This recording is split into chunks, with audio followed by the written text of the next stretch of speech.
Yeah, so let me just read the big idea for this message. The coffee table reminds us that strong families aren't built by constant motion, but by intentional moments through sitting together, talking, listening, laughing, and letting love linger.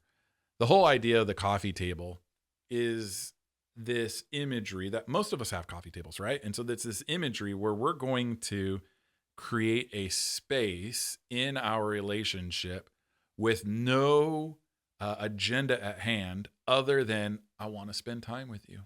I want to get to know you. I want to enjoy my friendship with you. And so the goal of the family month then is to be able to look at your spouse and have a coffee table conversation where the whole point of that 20, 30 minutes, 2 hours, however long it goes, is just to enjoy them and let the conversation linger.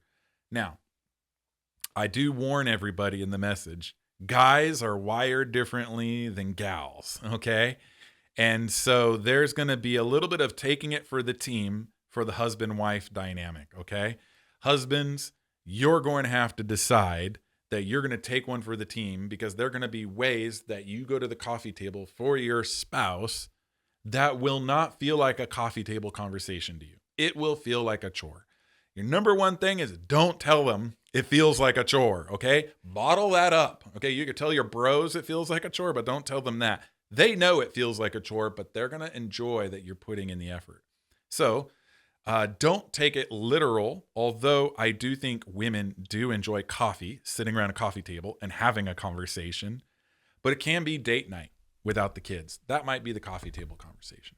It might be a long walk on the beach at the sunset. For as long as the sun's in the air, you get to have that conversation. And men, how long you time it from where that sun goes under the water is when coffee table can end out there. Like coffee table can be literal or symbolic thing where you're just allowing the conversation to linger.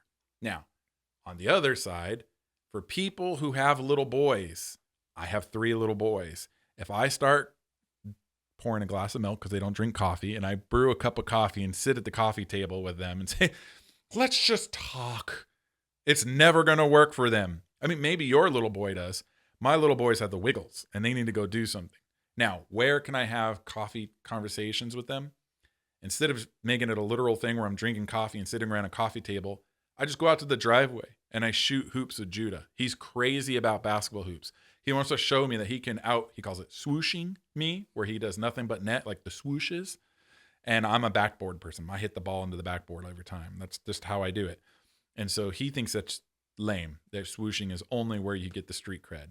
Too much Seth Curry in his life, I guess. I don't know. But while we're shooting hoops, I'm able to talk about life with him.